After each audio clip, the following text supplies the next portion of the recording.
الحمد لله نحمده ونستعينه ونستغفره ونؤمن به ونتوكل عليه ونعوذ بالله من شرور أنفسنا ومن سيئات أعمالنا من يهده الله فلا مضل له ومن يضلل فلا هادي له وأشهد أن لا إله إلا الله وحده لا شريك له وأشهد أن سيدنا ومولانا محمدا عبده ورسوله أما بعد فأعوذ بالله من الشيطان الرجيم بسم الله الرحمن الرحيم إن الله وملائكته يصلون على النبي يا أيها الذين آمنوا صلوا عليه وسلموا تسليما اللهم صل على محمد وعلى آل محمد كما صليت على إبراهيم وعلى آل إبراهيم إنك حميد مجيد اللهم بارك على محمد وعلى آل محمد كما باركت على إبراهيم وعلى آل إبراهيم إنك حميد مجيد.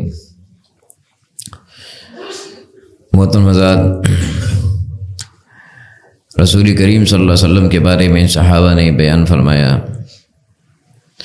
امام احمد نے اپنے مسند میں روایت کیا ہے کہ آپ صلی اللہ علیہ وسلم خرج علیہم ذات غدات، ایک صبح آپ صحابہ پہ متوجہ ہوئے، تشریف لائے. وہ طیب النفس مبصر الوجہ، آپ صلی اللہ علیہ وسلم کی طبیعت مبارک میں خوشی معلوم ہو رہی تھی زیادہ، اور آپ کا چہرہ مبارک زیادہ خوش اور روشن معلوم ہو رہا تھا. صحابہ نے عرض کی یا رسول اللہ انا نراک طیب النفس مسفر الوجہ اور مشرق الوجہ، ہم دیکھ رہے ہیں کہ آج آپ پہ خوشی بہت نمایاں ہے، آج آپ پہ خوشی بہت نمایاں ہے. آپ صلی اللہ علیہ وسلم اور آپ کا چہرہ مبارک آج زیادہ پر رونق ہے، زیادہ اس میں خوشی اور زیادہ اس میں رونق اور تازگی نظر آ رہی ہے، اس میں زیادہ نور نظر آ رہا ہے، اس میں زیادہ خوشیاں نظر آ رہی ہیں، اس میں زیادہ رحمتوں اور برکتوں کے آثار نظر آ رہے ہیں. رسول کریم صلی اللہ علیہ وسلم کی چہرہ مبارک ہمیشہ ہی خوش ہے، اس کے آپ کے چہرہ مبارک پہ ہمیشہ رونق ہے اور ہمیشہ نور و برکت و رحمتیں ہیں، اور وہ ایسی ہیں کہ کبھی کسی میں نہیں، نہ ہیں اور نہ ہوں گی اور نہ تھیں. لیکن آپ کے چہرے مبارک پہ جو رونق اس دن صحابہ نے دیکھی وہ عام معمول سے ہٹ کے دیکھی، عام معمول سے ہٹ کے دیکھی، اور آپ کی طبیعت میں جو صحابہ نے خوشی کے آثار دیکھے وہ بھی عام معمول سے ہٹ کے دیکھی.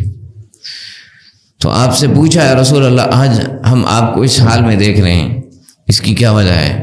آپ نے فرمایا وما یمنعنی واتانی ربی عز وجل فی احسن صورت، یہ خوشی کیوں نہ ہو اور یہ رونق کیوں نہ ہو، اصل وجہ ہے کہ مجھے رب تعالیٰ کی آج زیارت ہوئی ہے، رب تعالیٰ کی زیارت ہوئی ہے، اور یہ زیارت خواب میں ہے، یہ خواب میں ہے. فی احسن صورت، سب سے اچھی صورت میں ہوئی ہے. اب یہاں یہ سمجھنا ہے کہ جو خواب ہے نبی کا خواب وہی ہوتا ہے، نبی کا خواب وہی ہوتا ہے، اور یہ وہی ہوتا ہے اور یہ شرعی حکم ہوتا ہے. اس میں وہ ہوتا ہے جو وہی ہوتی ہے، وہ خواب میں بھی وہی ہوتا ہے. نبی کی جو باطنی کیفیات ہیں وہ اور ہیں، اس لیے نبی کا خواب بھی وہی ہے.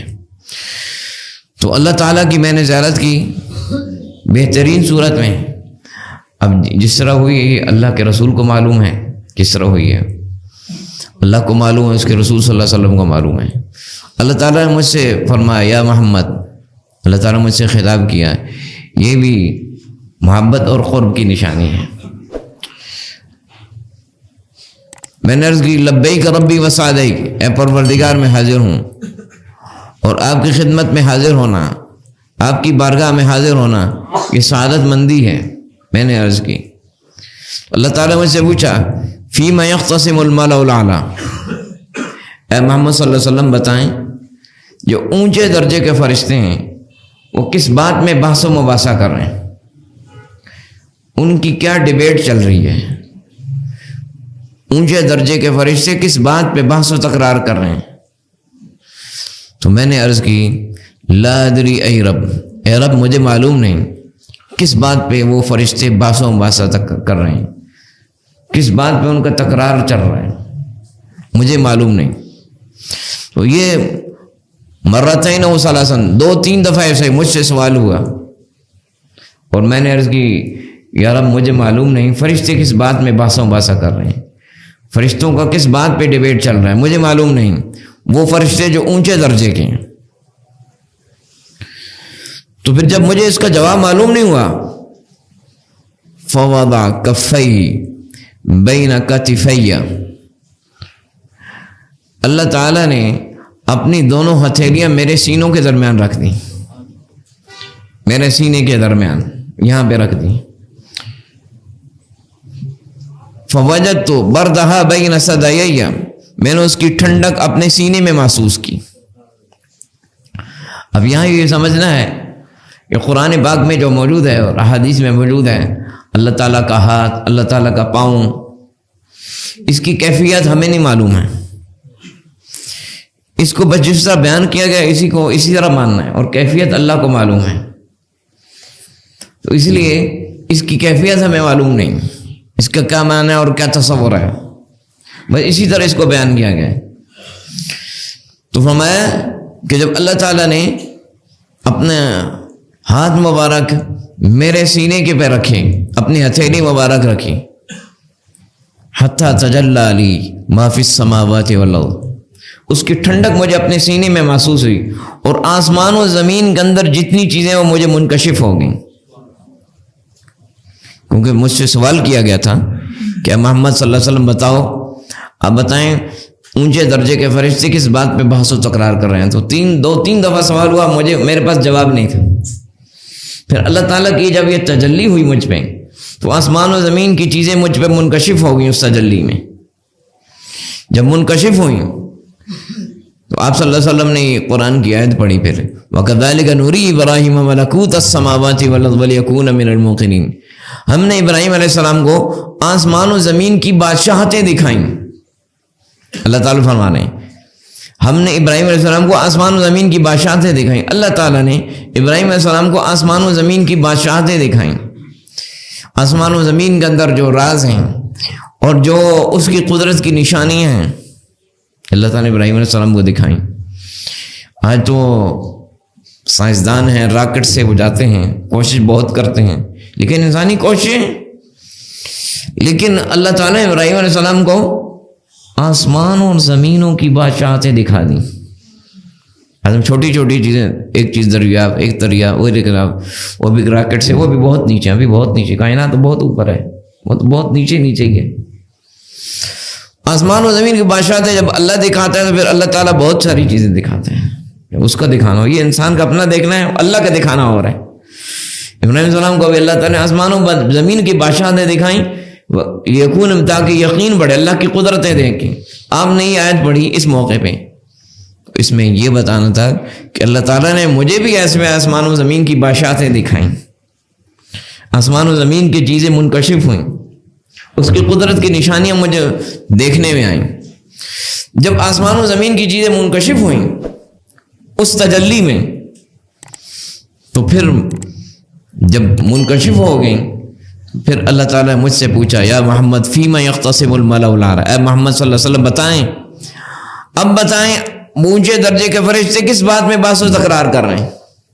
اب پھر سوال کیا، تو اب مجھے اس کا جواب آ گیا، کیونکہ اب مجھ پہ چیزیں منکشف ہو گئیں، میں نے وہ تکرار بھی سن لیا، فرشتے جو تکرار کر رہے تھے، جو بحث کر رہے تھے، جو اوپر اونچے درجے کے فرشتے جو بحث و تکرار کر رہے ہیں اوپر سے اوپر، وہ میں نے وہ سن لیا اور وہ مجھے معلوم ہو گیا۔ تو میں نے عرض کی فرشتے اس بات پہ بحث و تکرار کر رہے ہیں فی الکفارات، جن باتوں سے انسانوں کے گناہ معاف ہوتے ہیں، جن باتوں سے انسان کی گناہ معاف ہوتے ہیں، فرشتے اس پہ بحث و تکرار کر رہے ہیں۔ اس سے بات معلوم ہوئی کہ انسان اس کائنات میں بڑا اہم ہے، اس کائنات میں انسان اہم ہے، اور فرشتے اس بات میں بحث و تکرار کر رہے ہیں کہ انسانوں کے گناہ کس بات سے معاف ہوتے ہیں، کس بات سے گناہ معاف ہوتے ہیں، کس بات سے، کن کاموں سے گناہ معاف ہوتے ہیں۔ یہ اچھی چیز ہے کہ بری چیز ہے بھائی؟ اچھی اتنی ہے کہ اس سے اچھی کوئی چیز ہے ہی نہیں، کہ بھائی کس چیز سے گناہ معاف ہوتے ہیں، اگر یہ پتہ چل جائے تو اور کیا چاہیے؟ یہ بہت اچھی چیز ہے۔ اور اس سے اچھی اور کیا چیز ہو سکتی ہے؟ وہ ہمیں بھی پتہ چل جائے تو کتنی خوش نصیبی ہے کہ جس بات سے، جن کاموں سے گناہ معاف ہوتے ہیں، کیونکہ یہ اونچی درجے کی بات ہے، اس لیے فرشتے اس میں بات کر رہے ہیں، اس میں انسانوں کی کامیابی ہے۔ یہ ملأ الاعلیٰ کے جو فرشتے ہیں یہ اس بات میں، کیونکہ اونچے درجے کے بعد جتنا اوپر جو چیز جاتی ہے نا، جتنا چیز جس لیول اوپر جاتا ہے، پھر وہاں اوپر کی باتیں ڈسکس ہوتی ہیں۔ ایک کونسلر کے پاس چھوٹے درجے کی باتیں ڈسکس ہوتی ہیں، ایک وزیر کے پاس اس سے بڑے درجے کی، ایک ملک کے صدر یا بادشاہ کے پاس اس سے بڑے درجے کی چیزیں ڈسکس ہوتی ہیں۔ اسی طرح سمجھ میں آ گئی؟ تو اسی طرح یہ اونچے درجے کے فرض ہیں، ملأ الاعلیٰ، یہ بہت اوپر درجے کے، اوپر سے اوپر، وہ جس بات پہ ڈیبیٹ کر رہے ہیں وہ انسانوں کی بڑی کامیابی کی چیزیں، اور وہ کیا ہے؟ وہ باتیں جس سے وہ کام جس سے انسانوں کے گناہ معاف ہوتے ہیں۔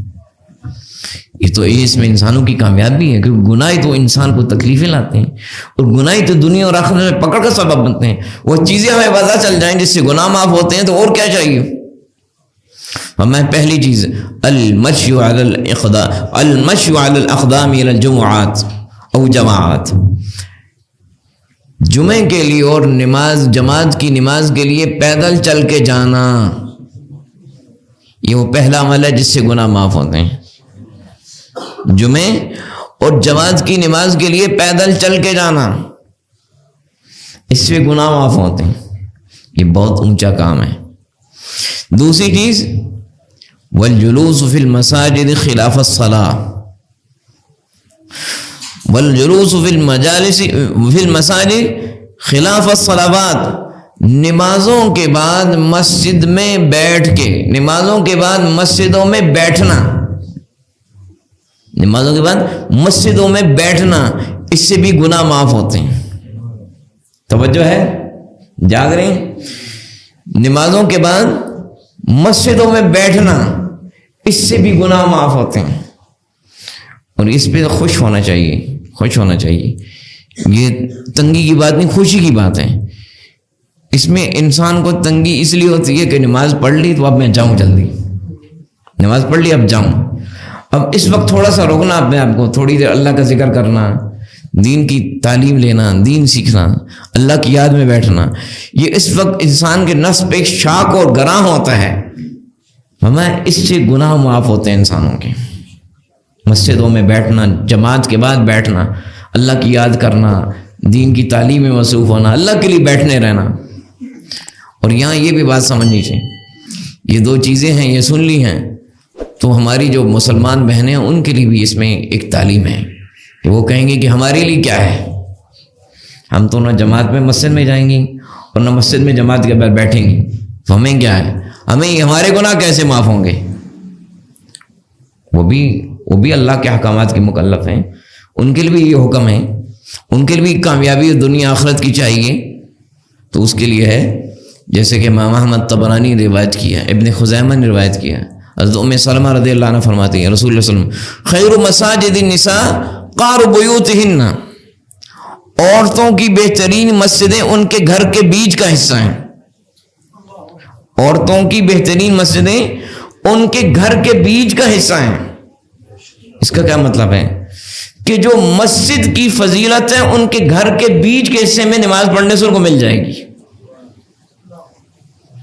اور ابن خزیمہ کی ایک اور روایت ہے، امام ابن خزیمہ نے اپنی صحیح میں روایت کی، آپ صلی اللہ علیہ وسلم فرمایا ان احب صلاۃ تصلی المرأة الی اللہ فی اشد مکان فی بیتها ظلما، اللہ کو تعالیٰ کے ہاں عورت کی وہ نماز سب سے زیادہ پسندیدہ ہے جو اپنے گھر میں سب سے زیادہ اندھیرے والی جگہ پہ پڑھے، اپنے گھر میں سب زیادہ اندھیرے والی جگہ پہ پڑھے، مقصد یہ ہے کہ جس میں اس کا پردہ زیادہ ہو، جس میں چھپی زیادہ ہو، وہ نماز اللہ کو زیادہ پسند ہے۔ تو جو اجر مرد کو مسجد میں جماعت میں آنے میں ملے گا، وہ عورت اگر چاہتی ہے تو عورت اپنی نماز کو وقت پہ پڑھے، اور جو اس نے گھر میں نماز کی جگہ بنائی ہے وہاں پہ جائے۔ اور عورتیں عام طور پہ یہ ہوتی ہیں نماز پڑھتی ہیں الحمدللہ، لیکن ان کے گھر کے کام کاج میں نمازیں لیٹ ہو جاتی ہیں، لیٹ کر دی، نمازیں لیٹ کر دیتی۔ تو یہ باتیں ان کے لیے ضروری ہیں، آپ کے لیے بھی سمجھانا ضروری ہے اور ان کو بھی سمجھنا ضروری ہے کہ نماز کو اپنے وقت پہ پہلے پڑھا کریں اور بعد میں اپنے کام کیا کریں. تو ان کا یہ ثواب اسی میں ہے، اپنے مصلی میں، اپنے گھر میں جو پردے کی جگہ ہے وہاں اہتمام سے وقت پہ اور وقت پہ آ جائیں تاکہ نماز ان کی لیٹ نہ ہو، باقی کام بعد میں کریں. ان کو یہی ثواب ادھر مل جائے گا. اللہ تعالیٰ نے ان کے لیے آسانی رکھی ہے اور مہربانی کی ہے. ان کی اللہ تعالیٰ نے ان کی کمزوری اور نزاکت کا پہ خیال کیا اور ان کو یہیں پہ اجر دیا. اور اسی طرح جو مسجد میں نماز کے بعد بیٹھ کے اللہ کا ذکر کرنے پہ اجر ہے، وہ اپنے گھر میں جو پردے والی جگہ ہے وہاں نماز کے بعد بیٹھ کے اللہ کا ذکر کریں گی، ان کے اس میں گناہوں کا کفارہ ہے، اسی میں ان کے گناہ معاف ہو جائیں گے. یہ گناہوں کا کفارہ ہے. تیسری چیز کیا فرمایا جس سے گناہ معاف ہوتے ہیں؟ یہ تینوں چیزیں بڑی قیمتی ہیں. ابلاغ الوضوء فی المکارہ، مشقت میں وضو کو بہترین انداز سے کرنا. مشقت میں وضو کو بہترین انداز سے کرنا.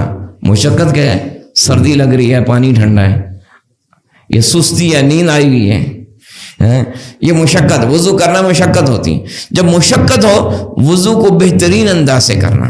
ابلاغ الوضو، مکمل کرنا. وضو مکمل کرنا، آپ کے جتنے اعضاء وضو ہیں یہ اچھی طرح دھوئیں، ان میں کوئی بال برابر جگہ خوش نہ رہے، کوہنیوں کے پیچھے بھی، اور آپ اپنے انگلیوں کے بیچ میں بھی خلال کریں، پاؤں کے انگلیوں میں اور پاؤں میں ٹخنوں میں بھی اور ایڑیوں کے پیچھے بھی، اور چہرہ بھی پورا دھوئیں، ایک کان کی لو سے دوسری کان کی لو تک، پیشانی کے بالوں سے ٹھوڑی کے نیچے تک، یہ سارے. اور اسی طرح اگر انگوٹھی وغیرہ اس کو ہلائیں اس کے نیچے پانی جائے. اور اسی طرح عورتوں کو بھی یہ چیز سمجھنی چاہیے کہ جو ناخن پالش لگاتی ہیں، ناخن پالش لگانے سے ان کا پانی ان کے اعضاء وضو پہ نہیں پہنچتا. جب اعضاء وضو، کیونکہ ناخن پالش جو ہے، ناخن پالش پانی کو روکتی ہے، جب وضو نہیں ہوگا تو نماز نہیں ہوگی. اس لیے وضو کو صحیح کرنا، یہاں حکم ہے وضو کو بہترین کرنا. اور ناخن پالش سے وضو ہوتا ہی نہیں ہے کہ پانی جائے گا نہیں. تو یہاں حکم ہے وضو کو بہترین کرنا. بہترین، ہاں کوئی ایسی اور چیز ہے، ایسا کوئی رنگ ہے، مہندی ہے جس سے پانی رکتا نہیں ہے تو وہ ٹھیک ہے، وہ لگائیں. لیکن اس میں اللہ کا حکم ہے وہ سب سے زیادہ اہم ہے، اس کا خیال کرنا ضروری ہے. تو اس لیے یہ تین چیزیں ہیں جس سے انسانوں کے گناہ معاف ہوتے ہیں. تین چیزیں یاد ہو گئی؟ آگے چلیں جی. اور پھر فرمایا کہ جو آپ نے فرمایا من فعل ذلك عاش بخیر ومات بخیر، جو یہ تین کام کرے گا، مسجدوں کی طرف جائے گا جماعت اور جمعے کے لیے پیدل، اور مسجد میں نماز کے بعد بیٹھے گا، اللہ کو یاد کرے گا یا دین کی تعلیم ہے، کسی بھی دین کے مقصد کے لیے مسجد میں بیٹھے گا نماز کے بعد. اور عورتوں کے یہ دونوں کام گھر میں مل جائیں گے جب اس ترتیب سے وہ کریں گی، اہتمام سے، وقت سے پہلے، اور ان کو یہ ساری چیزیں گھر میں مل جائیں گی. اور تیسری چیز نماز، وضو کو بہترین کرنا. یہ عورتیں بھی مرد، اس میں دونوں کے لیے حکم برابر ہے. یہ کام تینوں جس نے کر لیے، من فعل ذلك عاش بغیر، اس کی ساری زندگی اچھی گزرے گی. چھوٹی بات ہے بھائی، زندگی اچھی گزارنا کون نہیں چاہتا ہے؟ میں اس کی ساری زندگی اچھی گزرے گی. ومات بخیر، اس کی موت بھی اچھی ہوگی. موت اچھی تو آخرت اچھی. موت اچھی یعنی اس کا آخرت کا انجام بہت اچھا، آخرت کے معاملات اچھے، موت بھی اچھی، زندگی بھی اچھی. یہ تین کام اس کو بہترین کرنا. اور پھر فرمایا وَكَانَ مِنْ خَطِيَتِي كَيَوْمٍ وَلَدَتْهُ أُمُّهُ، اور گناہوں سے وہ یہ کفارے ہیں، تینوں چیزیں انسان کے گناہ معاف کرتی ہیں. فرمایا وہ گناہوں سے ایسے صاف ہو جائے گا جیسے بچہ پیدا ہوتا ہے ماں کے پیٹ سے، اس کے اوپر گناہ نہیں ہوتے. ان تین کاموں کو کرنے سے اس کے گناہوں کا ایسا کفارہ ہو جائے گا. اور یہی فرمایا جب گناہ معاف ہوں گے، یہ گناہوں کے معافی کے بعد، گناہوں کے کفارے کے بعد یہ اچھی زندگی کا ذکر کیا. اچھی زندگی کا ذکر گناہوں کی معافی کے بعد ذکر کیا. یاد رکھنا اچھی زندگی گناہوں کے معافی کے بغیر نہیں ہے. گناہ معاف ہوں گے تو اچھی زندگی ہوگی، اور اچھی موت بھی گناہوں سے معافی کے بغیر نہیں ہے. گناہوں کی معافی ضروری ہے اچھی زندگی اور اچھی موت کے لیے. اور فرمایا اور کیا بات کریں؟ درجات. دوسری جو فرشتے ڈیبیٹ کر رہے ہیں، فرشتے جس بات پہ تکرار کر رہے ہیں، جس چیز سے انسانوں کے درجے بلند ہوتے ہیں، انسان اللہ کے قریب ہوتے ہیں. اللہ کے قریب ہونا ہی اصل چیز ہے، یاد رکھنا. اللہ کے قریب ہونا اصل ہے. کسی بادشاہ یا کسی بڑے کے قریب ہونا کچھ نہیں ہے. اصل اللہ کے قریب ہونا ہے، جس کے ہاتھ میں ہمارا سب کچھ ہے، دنیاوی اور آخرت بھی، کامیابی اور ناکامی، نفع اور ضرر، ہر چیز کا مالک، ہر چیز میں الہ اور رب ہے. لا الہ غیرہ، اس کے سوا کوئی الہ اور کوئی کارساز نہیں. اس کے قریب ہونا ہی کامیابی ہے. اس لیے فرمایا جو چیز انسان کے درجے بلند کرتی ہیں وہ کون سی چیزیں ہیں؟ اس میں پہلی چیز طیب الکلام، گفتگو میٹھی کرنا، گفتگو اچھی کرنا، اچھی گفتگو کرنا. اس کی عادت ڈالنی چاہیے. انسان گفتگو اچھی کرے، گھر میں بھی، باہر میں بھی، دوستوں کے ساتھ، دوستوں کے ساتھ، پرایوں کے ساتھ. اس کی عادت ڈالنی پڑتی ہے. گفتگو میں اس کی مٹھاس ہو، گفتگو میں اس کا اچھا انداز ہو. اچھے انداز سے مراد یہ ہے کہ ایسی نہیں ہو کہ جس میں دوسروں کا دل دکھے، بلکہ دوسروں کی خوشی حاصل ہو، شائستگی ہو اس کی گفتگو میں. یہ پسندیدہ، یہ اللہ کے پاس درجے بلند کرے گی.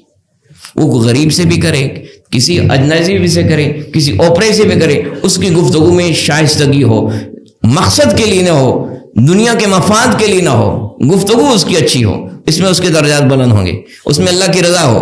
وبذل السلام، اور سلام عام کریں. السلام علیکم، السلام علیکم ورحمۃ اللہ. سلام عام کرنا، بازار میں، راستے میں، دکانوں میں، دفتروں میں، گھروں میں سلام عام کرنا. السلام علیکم. سلام عام کرنے کا مطلب السلام علیکم. مصافحہ جو ہے نا وہ بعض مواقع ہے. مصافحہ ہر وقت کریں گے تو اگلا تکلیف میں ہوتا ہے. السلام علیکم آپ نے کہہ دیا، سنت پوری ہوگی. اس لیے یہ تکلیف نہیں کرنی چاہیے کہ لوگوں کا ہاتھ پکڑیں. مصافحہ اپنی جگہ پر ہے، لیکن وہ بعض حالات میں، عام حالات میں السلام علیکم، السلام علیکم، السلام علیکم ورحمۃ اللہ وبرکاتہ، بس یہ سلام عام ہو گیا. تو اس سے آپ کے درجے بلند ہو گئے. کوئی آپ کو جواب دے یا نہ دے، اس سے آپ کو کوئی غرض نہیں، آپ کو اپنے درجوں سے مقصد ہے. ہاں. اور تیسری چیز وَإِطْعَامُ الطَّعَامِ، لوگوں کو کھانا کھلائیں. لوگوں کو کھانا کھلائیں، اس میں اللہ کی رضا مقصود. یہ کھانا کھلانا بہت اچھی عادت ہے. یہ درجہ، یہ اللہ کی رضا. یاد رکھیں کوئی بھی کام اس میں اللہ کی رضا کے لیے ہوگا تو فائدہ ہوگا. سلام کرنا سیاست کے لیے ہوگا تو اس میں درجے نہیں بلند ہوں گے، سیاست ہو جائے گی اس کی. میٹھا بول دنیا کے مفاد اور بزنس کے لیے ہوگا تو بزنس ہو جائے گا، اللہ کے یہاں درجے نہیں بلند ہوں گے. یہ سارے کام اللہ کے لیے کرنے ہیں تب فائدہ ہوگا. اور فرمایا کھانا کھلانا، کھانا عام، یہ عادت ہے. اپنے کو بھی کھلائیں، پرائے کو بھی کھلائیں، اجنبی کو بھی کھلائیں، بڑے کو بھی کھلائیں، چھوٹے کو بھی کھلائیں، ہر ایک کو کھلائیں. کھانا کھلانا عام عادت بنائیں، اور یہ اللہ کی رضا کے لیے ہو. ہاں. دفتر جائیں کھانا لے کے جائیں، دکان پہ آئیں کھانا لے کے جائیں، 2 بندوں کا لے لیں ساتھ. ایک عادت بنائیں، کھانا لوگوں کو کھلانے کی عادت بنائیں. گھر میں کوئی آئے کھانا کھلائیں، ویسے کھلائیں لوگوں کو. ایک عام عادت بنائیں کھانا کھلانے کی. اس میں اچھا بھی ہے جو آپ کی طاقت میں ہے. میں یہ کام اگر وَالصَّلَاةُ بِاللَّيْلِ وَالنَّاسُ نِيَامٌ، اور جب رات کو لوگ سو رہے ہیں اس وقت نماز پڑھنا، یہ انسان کے اللہ کے پاس درجات بلند ہوتے ہیں. اور پھر اللہ تعالیٰ نے اس کے بعد مجھ سے فرمایا یا محمد اذا صلیت فقل، اے محمد صلی اللہ علیہ وسلم جب آپ نماز پڑھ لیں تو یہ دعا کیا کریں. یہ حدیث پیچھے سے یاد ہے. اللہ تعالیٰ کی جب تجلی ہوئی رسول کریم صلی اللہ علیہ وسلم پہ، اور اللہ تعالیٰ کا دیدار ہوا فی احسن صورت، بہترین صورت میں، اس وقت یہ ساری باتیں ہوئیں. گناہوں کے کفارے بھی آپ کو معلوم ہوئے، اور درجے بلند کرنے والی چیزیں میں معلوم ہوئی. اور اس وقت پھر اللہ تعالیٰ کی طرف سے خطاب ہو کہ محمد صلی اللہ علیہ وسلم نماز کے بعد یہ دعا کیا کریں. یہ انتہائی قرب کی حالت میں. اور اس کے بعد، اس دیدار کے بعد اب صحابہ کے پاس تشریف لائیں. طیب النفس مسفر الوجه، آپ انتہائی خوش، اور چہرہ مبارک آپ کا پہلے سے کہیں زیادہ چمک رہا ہے. ہاں اس وقت تو اس لیے اللہ تعالیٰ نے فرمایا محمد صلی اللہ علیہ وسلم جب نماز پڑھ لیں تو یہ دعا کریں. اس میں مختلف روایات ہیں، ان روایات کو میں ملا کے آپ کو سامنے وہ دعا پڑھتا ہوں. اللہم انی اسألک فعل الخیرات وترک المنکرات وحب المساکین. یہ دعا میں بھی کرتا ہوں نماز پڑھا کے، کبھی کبھی یہ دعا میں بھی کرتا ہوں جاری، تاکہ نمازیوں کو دعا یاد ہو جائے. اللہم انی اسألک فعل الخیرات وترک المنکرات. اے اللہ میں تجھ سے سوال کرتا ہوں ان چیزوں کا جس سے تو راضی ہوتا ہے. وہ مجھے مل جائیں، وہ کام مل جائیں، وہ باتیں مل جائیں، وہ طریقے مل جائیں جن سے تو راضی ہوتا ہے، میں ان کو کرنے لگ جاؤں۔ یہ مانگا گیا ہے کیونکہ یہ مانگنے سے ملتا ہے، یہ مانگنے سے ملتا ہے، یہ بڑی چیز ہے، یہ بڑی چیز ہے، یہ مانگنے سے ملے گی کہ اللہ مجھے وہ سارے کام، ساری طریقے، وہ ساری چیزیں مل جائیں جس سے تو راضی ہوتا ہے، وہ کب میں کرنے لگ جاؤں جس سے تو راضی ہوتا ہے۔ وَتَرْكَ الْمُنْكَرَاتِ، اللہ ان ساری چیزوں کو مجھ سے چھڑوا دے جس سے تو ناراض ہوتا ہے، وہ ساری چیزیں چھڑوا دے۔ یہ بھی مانگنا پڑتا ہے، یہ مانگنا پڑتا ہے کیونکہ اللہ کی رضا سب سے بڑی چیز ہے اور ناراضگی سب سے بڑا نقصان ہے۔ اللہ جن چیزوں سے تو ناراض ہوتا ہے، جو چیزیں مجھے میرے اندر یہ چیز پیدا کرتی ہے کہ تو ناراض، وہ مجھ سے چھڑوا دے، یہ مانگنا ہے۔ انسان محتاج ہے اور یہ سب سے بڑی چیز ہے۔ اور تیسری چیز وحب المساکین، اللہ مجھے مسکینوں کی محبت دے دے، مسکینوں کی محبت۔ یہاں مسکینوں کی محبت کیوں گئی؟ مسکین کا کیا مطلب ہے یہ بھی یہاں سمجھنا ہے۔ امام ابن عبد البر نے الاستذکار میں اور تمہید میں ذکر کیا، جلد 1 صفحہ 94 الاستذکار میں، مسکین سے کیا مراد ہے؟ مسکین سے مراد المتواضع کلہ الذی لا جبروت فی ولا کبر الہین اللین السہل القریب لیس بالسائل لأن رسول اللہ صلی اللہ علیہ وسلم قد کرہ سوال ونہا عنہ۔ یہاں مسکین سے مراد وہ نہیں کہ جو بھیک مانگتا ہے، یہاں وہ مراد نہیں ان کی محبت، یہاں مسکین سے وہ مراد ہے وہ آدمی جس کے اندر عاجزی ہو، جس میں تکبر نہ ہو، وہ مراد ہے جس میں تکبر نہ ہو، جس میں بڑائی نہ ہو۔ الہین اللین السہل القریب، امام ابن البر نے اس کا، وہ آدمی جس کے اندر نرمی ہو، جس کے اندر جس سے ملنا بھی آسان، جس سے رابطہ کرنا بھی آسان، جس سے بات منوانا بھی آسان، جس کی اندر بات میں بھی آسانی، گفتگو، جس سے معاملات بھی آپ آسان کر رہے ہیں، جس سے آپ قریب رہ سکیں، وہ آدمی ہے مسکین۔ یہ مسکین بادشاہ بھی ہو سکتا ہے، سننا ہے، یہ بادشاہ بھی مسکین ہو سکتا ہے، صدر بھی مسکین ہو سکتا ہے، وزیر بھی مسکین ہو سکتا ہے جب اس کے اندر یہ صفات ہوں۔ مسکین کا کیا مطلب ہوتا ہے؟ آپ کہتے ہیں بھائی یہ میرا سامان اٹھا لو، بھائی یہ میری بات سن لو، بھائی یہ میرا کام کر لو۔ یہ آپ ذرا بڑے عہدے والے بندے کو ایسے نہیں کہتے ہیں مشکل ہوتا ہے، لیکن اگر وہ بھی اس کے اندر یہ کیفیت پیدا ہو تو وہ بھی مسکین ہے کہ آپ اس کو ہر بات کہہ سکیں، آپ اس سے مل سکیں، آپ اس سے کوئی درخواست کر سکیں، وہ آپ کے کام آ جائے، وہ بھی مسکین ہے۔ اور یہ عام طور پہ مسکین وہی لوگ ہوتے ہیں جن کے پاس دنیا کے وسائل کم ہیں۔ یہ مسکین بادشاہ بھی بن سکتا ہے لیکن ہوتا کم ہے۔ عام طور پہ مسکین وہ لوگ ہوتے ہیں جن سے آپ بات بھی کر سکیں، منوا بھی سکیں، اور جن سے آپ آسانی سے مل سکیں، وہ لوگ ہوتے ہیں جن کے پاس دنیا کے وسائل کم ہیں، اور ان کی محبت عام طور پہ انسان نہیں رکھتا، عام طور پہ انسان ان سے محبت نہیں رکھتا۔ عام طور پہ انسان ان لوگوں سے محبت رکھتا ہے جن کے پاس دنیا کے وسائل زیادہ ہیں۔ لیکن فرمایا حب المساکین، اللہ مجھے مسکینوں کی محبت دیں۔ اب یہ محبت اللہ کی رضا کے لیے ہوگی، یہ محبت کی کیا اس کو دے گی؟ دنیا کے وسائل والوں سے انسان محبت کرتا ہے، اس سے اس کو دنیا ملی۔ لیکن آپ صلی اللہ علیہ وسلم عائشہ احب المساکین، احب المساکین، اے عائشہ احب المساکین، مسکینوں سے محبت کرو، یعنی وہ لوگ جن کے اندر عاجزی ہو، وہ کمزور لوگ، ان سے محبت کرو۔ وقریبی، ان کو نزدیک رکھو۔ اگر ان کو نزدیک رکھو گے، انسان ان ایسے لوگوں کو قریب نہیں رکھتا، ہمیں ان کو قریب رکھو۔ فإن اللہ یقربک یوم القیامہ، اگر تم ایسا کرو گی تو اللہ تجھے قیامت کے دن اپنے قریب رکھے گا۔ انسان کا مسئلہ حل قیامت کے دن رب قریب رکھے گا۔ تو یہ محبت اللہ کے لیے ہو۔ اور اگلی بات اس میں وَانْتَغْفِرَ لِي وَتَرْحَمْنِي، اللہ تم میری مغفرت کر دے، مجھ پہ رحم کر دے۔ یہ دعا سکھائی، مغفرت ہوگی تو کام ہوں گے، اور مغفرت کے بعد رحم ہے۔ جب گناہ معاف ہوں گے تو رحم ہوگا، اور جب رحم ہوگا تو حالات درست ہو جائیں گے۔ جب اس کا رحم ہوگا تو حالات درست ہو جائیں گے، پھر کامیابی اور مدد ہوگی۔ وَإِذَا أَرَدْتَ فِي قَوْمٍ فِتْنَةً فَتَوَفَّنِي غَيْرَ مَفْتُونٍ، اللہ جب تم لوگوں کو فتنے میں مبتلا کریں، فتنہ کا مراد وہ گمراہ ہو رہے ہوں، وہ مصیبتوں میں پڑ رہے ہوں، وہ تکلیفوں میں پڑ رہے ہوں، وہ حق سے ہٹ رہے ہوں، دین سے ہٹ رہے ہوں، سچائی سے ہٹ رہے ہوں، صحیح رستے سے پھسل رہے ہوں۔ فَتَوَفَّنِي غَيْرَ مَفْتُونٍ، مجھے ایسی زندگی دے کہ میں فتنوں سے بچ جاؤں اور میری زندگی سلامتی والی ہو، میں گمراہی سے بھی بچ جاؤں، پھسلنے سے بھی بچ جاؤں، ڈگمگانے سے بھی بچ جاؤں، حق چھوڑنے سے بھی بچ جاؤں، حق میں شک و شبہ پیدا کرنے سے بچ جاؤں. فتوفنی غیر مفتون واسألک حبک، یا اللہ میں تجھ سے تیری محبت کا سوال کرتا ہوں. یہ وہی دعا ہے جو نماز کے بعد کرنی ہے. واسألک حبک، اللہ میں تجھ سے تیری محبت کا سوال کرتا ہوں. اللہ کی محبت سب سے بڑی چیز ہے. اللہ کی محبت سے کام بنتے ہیں اور یہ مانگنی پڑتی ہے. وحب من یحبک، اللہ ان کی محبت کا سوال کرتا ہوں جو تجھ سے محبت کرتے ہیں. اللہ کی محبت تب آئے گی جب ان سے محبت ہوگی جو اللہ سے محبت کرتے ہیں.